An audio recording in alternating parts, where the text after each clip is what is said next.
বাংলাদেশ কিন্তু অলমোস্ট বিশ্বের number one দলকে হারিয়ে দিয়েছিল ইন্ডিয়াকে। যদি আমাদের নাজমুল হোসেন শান্ত, মুশফিকুর রহিম 0 রানে যদি না আউট হইতো, সত্যিকার অর্থে বাংলাদেশ আরও ধরেন স্কোরবোর্ডে যদি আরও 50টা রান অ্যাড করতো, ডেফিনেটলি বাংলাদেশ এই ম্যাচটা উইন হতো। এবং ইন্ডিয়াকে যদি বাংলাদেশ হারাতে পারতো, তাহলে নিউজিল্যান্ড এবং পাকিস্তানকে, এই দুই দলের মধ্যে যে কোনো একটা দলকে হারালেই বাংলাদেশ সেমিফাইনালে চলে যেত, সেমিফাইনাল খেলতে পারতো। দেখেন এখন কিন্তু আপনার পাকিস্তান এতটা ভালো ফর্মে নাই।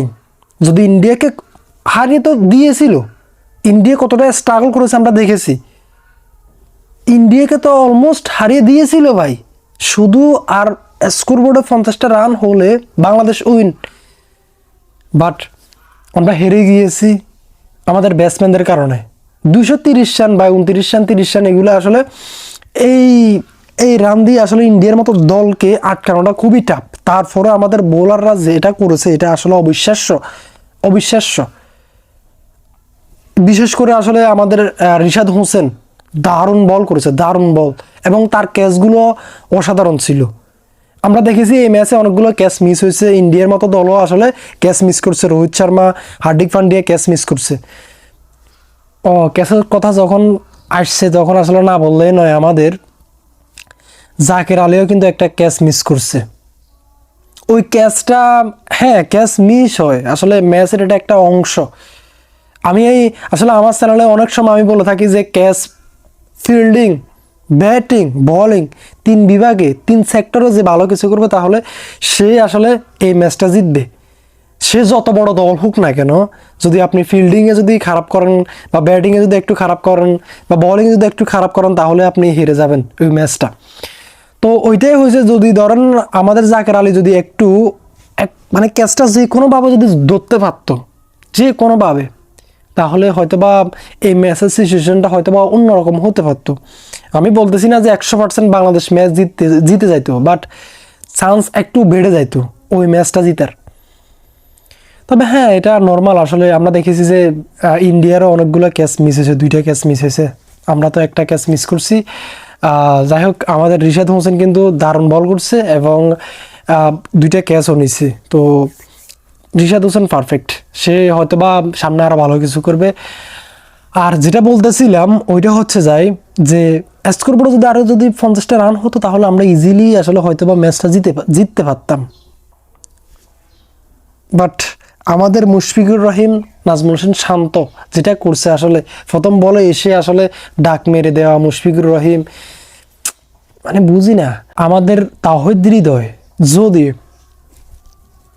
যদি ফিট থাকতো সে, তাহলে আরও 20টা রান সে নিতে পারতো এক্সট্রা।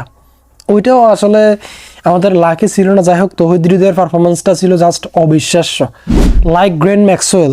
তবে একটা ব্যাপার খুবই খারাপ লাগছে, যখন তৌহিদ হৃদয় ইনজুর্ড হয়, তখন আমি যেটা শুনছি আর কি খবরে, ওইটা হচ্ছে যে আপনার ভারতীয় সাংবাদিক যারা আছে মাঠের মধ্যে, তারা নাকি বলতেছিল যে দেখো কি অ্যাক্টিং করতেছে। তো আসলে অ্যাক্টিং, এইসব খেলাতে অ্যাক্টিং হয় না। অ্যাক্টিং করা কেন, আমি অ্যাক্টিং করব আমার খেলা বাদ দিয়ে, আমার কাজ বাদ দিয়ে আমি কেন অ্যাক্টিং করব? হ্যাঁ, হয়তো বা অনেক সময় অনেক প্লেয়ার একটু বা করে থাকে, তো এটার জন্য আসলে সবাইকে সমান চোখে দেখা উচিত নয়। তো হৃদয় যদি অ্যাক্টিং করতো, তাহলে মনে করেন আরব 20 রান বাড়তি নিতে পারতো। সে অ্যাক্টিং করে নাই, সে আসলে ইনজুর্ড ছিল, জন্য আরো 20টা রান নিতে পারে নাই। যাই হোক, অবিশ্বাস্য একটা ইনিংস ছিল তৌহিদ হৃদয়ের। যদি আরো 20টা রান নিতে পারতো, তাহলে হয়তো বা রেজাল্টটা বাংলাদেশের দিকে আসতে পারতো। সে এটা আসলে পরবর্তীতে তার ভেরিফাইড ফেসবুক পেজে এটা জানিয়ে দিয়েছে যে যদি আমি আরো 20টা রান নিতে পারতাম, যদি ফিট থাকতাম, তাহলে হয়তো বা ডিফারেন্ট একটা সিচুয়েশন বা ডিফারেন্ট একটা রেজাল্ট আসতো আমাদের দিকে। যাই হোক, এখন তৌহিদ হৃদয় সামনের ম্যাচে খেলতে পারবে কিনা এটা আসলে সন্দেহজনক। তবে সে রিকভারি করতেছে, আশা করি সে 24 তারিখের ম্যাচে নিউজিল্যান্ডের সাথে খেলবে। তবে খুবই আফসোস লাগতেছে যে ইন্ডিয়ার সাথে, মানে এই ম্যাচটা যদি আরো 20টা রান নিতে পারতো বা 50টা রান নিতে পারতো, আমরা আসলে ম্যাচটা জিততে পারতাম এবং আমরা আর যে কোনো 2টা দলের মধ্যে একটা ম্যাচ জিততে পারলে আমরা আসলে চলে যেতাম সেমিফাইনালে। যাই হোক, আল্লাহ হাফেজ। সামনের ম্যাচে আমরা ভালো কিছু করব। আল্লাহ হাফেজ।